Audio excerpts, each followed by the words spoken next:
Olá!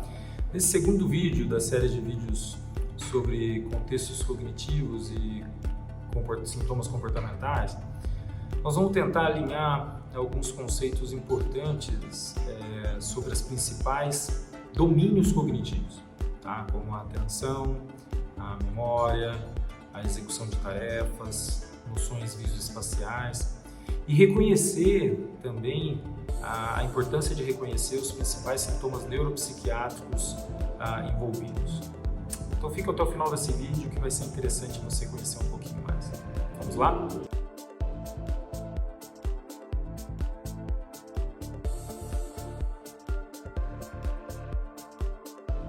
Assim, entendendo que o primeiro passo é saber que, primeiro, muitos familiares e informantes eles descrevem qualquer tipo de sintoma cognitivo como apenas um distúrbio de memória.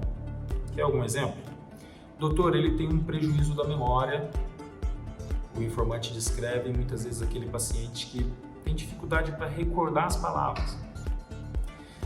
Em pacientes que muitas vezes não têm uma demência de Alzheimer, mas tem sim uma afasia, um contexto motor. Um outro pequeno exemplo é aqueles pequenos deslizes, como esquecer o filtro do café, que o paciente tem um prejuízo de atenção e não de memória. Então, portanto, o maior desafio de nós médicos, nesse primeiro momento, durante a consulta que a gente conversou, é buscar com esse informante exemplos claros para tentar melhorar a caracterização desses sintomas. Além disso, ficar atento e muito atento a contextos sutis, que passam muitas vezes despercebidos, acreditando ser um envelhecimento normal ou um estresse do paciente. O tempo de início da doença é muito importante e, além disso, reconhecer quando começou, o ritmo. Essa sequência de eventos ela nos auxilia muito nós neurologistas, na topografia neurológica desses sintomas neurológicos. Então, assim, eu devo pensar inicialmente em basicamente dois pontos, tá? Em dois tópicos. Primeiro, o sintoma observado. Esse é o primeiro momento. Primeiro, o sintoma observado. Quando foi? Como começou? Como evoluiu?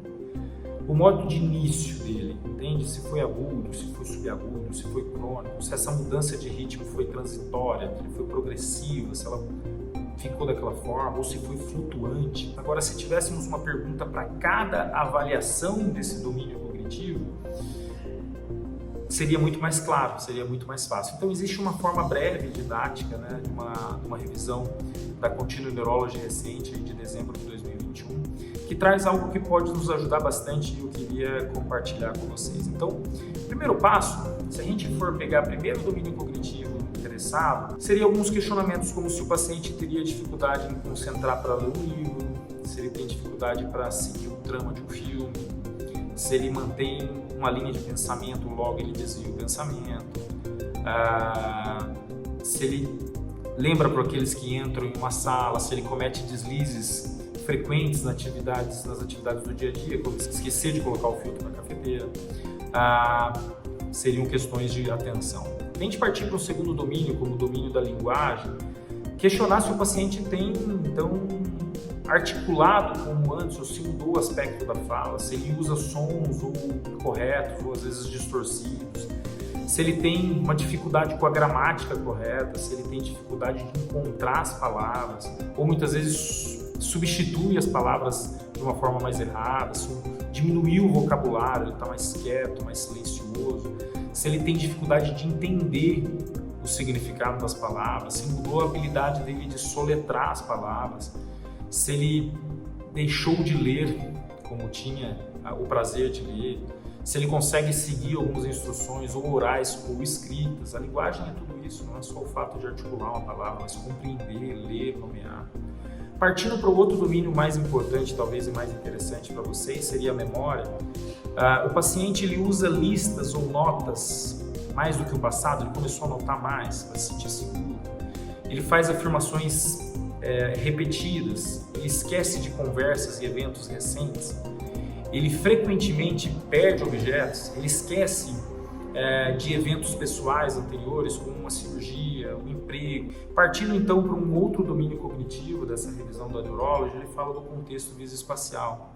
O paciente Ele é capaz de encontrar lugares dentro e fora da vizinhança de forma imediata, né? Encontrar objetos, um balcão, numa prateleira, quando ele está diretamente frente a essa prateleira, ele reconhece rostos familiares, ele reconhece objetos cotidianos, ele reconhece pontos de referência, ele dirige ou dirigia. E um próximo contexto de domínio, né, pensando nesse cenário da apraxia, o paciente tem alguma dificuldade de trabalhos manuais, de habilidades manuais, como abrir uma lata, puxar uma cortina, ele tem algum desajeitamento ou move um membro de maneira mais coordenada, ele tem uma capacidade de usar utensílios ou ferramentas, ele tem dificuldade de saber como se vestir, ele tem dificuldade de entrar e sair da cama, ou muitas vezes entrar e sair do carro, certo? E passando para um outro domínio cognitivo, que seria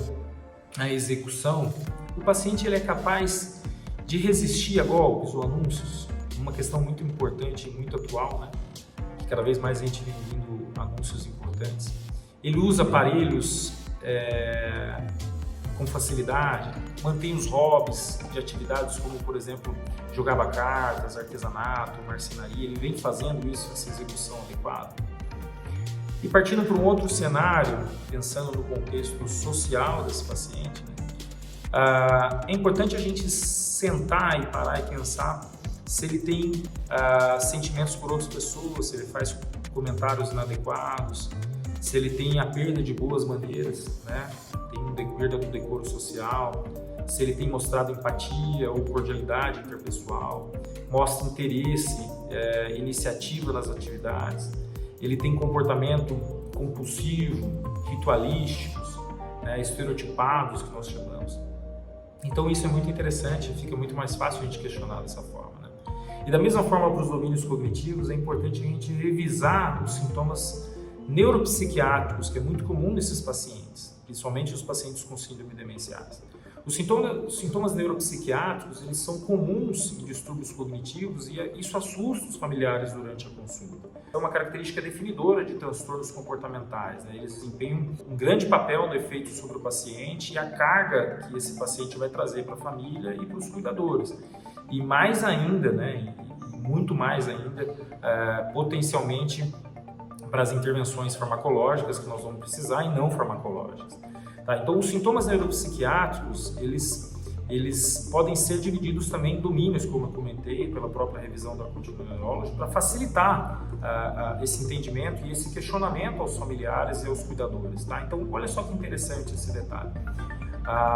Bem semelhante à revisão que a gente acabou de falar dos domínios, e isso tudo é muito importante para a nossa história clínica, e isso pode ser feito por meio de uma entrevista com o paciente e muitas vezes com o próprio informante. Então, fica descrito aí essas medidas e para ser claro que de uma forma mais pormenorizada, para permitir aí uma maior precisão, uma avaliação dessa gravidade e é, sem dúvida, um meio de monitorar também a evolução desses pacientes e a resposta do nosso tratamento. Então, para a gente começar, uma medida ampla utilizada é o questionário que a gente chama de questionário de inventário neuropsiquiátrico, o famoso questionário de Pfeffer, né, que pode ser complementado com medidas para sintomas neuropsiquiátricos ou específicos, tá?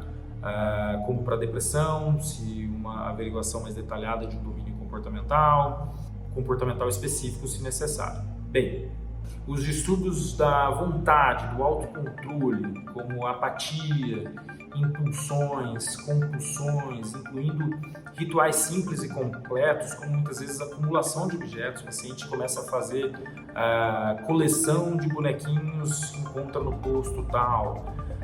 Se o estado afetivo desse paciente mudou, se ele está mais depressivo, se ele está mais ansioso, se tem uma euforia, se tem uma jocosidade, uma mania, uma irritabilidade, uma agitação, se ele está mais agressivo, mais impulsivo, mais reativo, mais premeditado, tá? Se ele tem distúrbios motores, se ele está mais inquieto, se ele fica se mexendo, remexendo, se ele fica vagando na sala, se ele fica inquieto demais, se ele tem transtornos alimentares, como a própria anorexia ou às vezes a hiperfagia, isso é muito importante. Se tem comportamentos sexuais anormais, distúrbios do sono, como a insônia, a hiperinsônia, a hipossonia.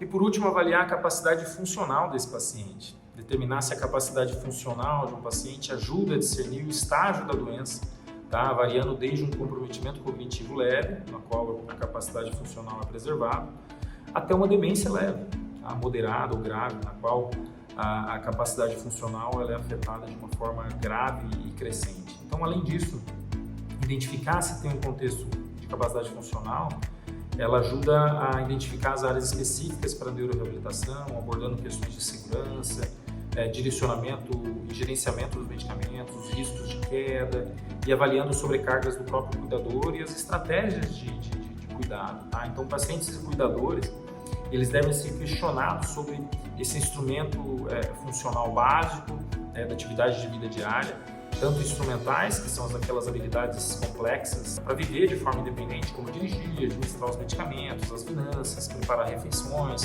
fazer compras e usar dispositivos, enfim, e aquelas atividades de vida básicas, que são habilidades necessárias para o funcionamento diário básico, como se vestir, ir ao banheiro, tomar banho ou comer. Então existem várias escalas escalas padronizadas que estão disponíveis para avaliação da atividade de vida diária, que a gente aplica isso no consultório no dia a dia. Um exemplo delas é o questionário de atividades funcionais, né, o FAQ, ou a escala de atividade instrumental de vida diária do Alto, para avaliação de contextos instrumentais, e o próprio índice de Bartel ou índice de CAT para avaliar as atividades de vida diária. Embora uma entrevista com o paciente seja importante, é importante que esse paciente sempre esteja acompanhado do informante, seja ele o cônjuge ou familiar, para a gente entender essas circunstâncias e essa escala ser aplicada diretamente para esses familiares. Como eu disse, o uso de escalas padronizadas durante a entrevista fornece referências úteis para a gente acompanhar a mudança ao longo prazo desse paciente, tá? Ao longo do tempo. Assim, quando a gente finaliza todo esse extenso interrogatório, essa abordagem de entrega de tempo com sintomas cognitivos e neurocomportamentais e neuropsiquiátricos, antes de iniciar o exame neurológico, nós não podemos deixar de examinar o paciente com a visão clínica geral. Uma vez que o exame médico geral ele pode fornecer pistas diagnósticas muito importantes na avaliação dos próprios distúrbios cognitivos e neurocomportamentais. Então, as avaliações, as observações gerais, elas podem incluir uma avaliação de sinais de anomalia de desenvolvimentos, ou muitas vezes o trauma, ou sinais físicos de abuso, ou abstinência de substâncias, a ausculta das carótidas principalmente, em um exame cardíaco são importantes, a ser considerado durante o contexto de doenças cerebrovasculares, um exame oftalmológico para mostrar sinais de retinite pigmentosa, observado em algumas ataxias espinocerebelares ou às vezes distúrbios mitocondriais. O próprio famoso anel de Kaiser-Fleischer, visto nas doenças metabólicas como a doença de Wilson. O defeito de aferência pupilar, relativo observado em distúrbios que afetam os nervos ópticos, por exemplo, as doenças desmielinizantes ou às vezes até doenças mitocondriais. Um exame abdominal deve ser avaliado para ver se tem alguma presença de organomegalia, para indicar qualquer disfunção hepática que pode ser observada em transtorno como abuso do álcool, distúrbios mitocondriais, doenças de Wilson, distúrbios neurometabólicos, como a própria doença de Gaucher. Então, fica aqui essa visão clínica que o neurologista tem que ter antes de iniciar o exame neurológico e a aplicação desses testes de triagem feitos e posteriormente, é claro que a maioria dos meus pacientes, e isso é muito importante para esses pacientes, vão ganhar, sim, sem dúvida nenhuma, o segundo passo de uma avaliação neuropsicológica. Um grande abraço a todos, eu espero ter ajudado e até o próximo vídeo. Tchau, tchau.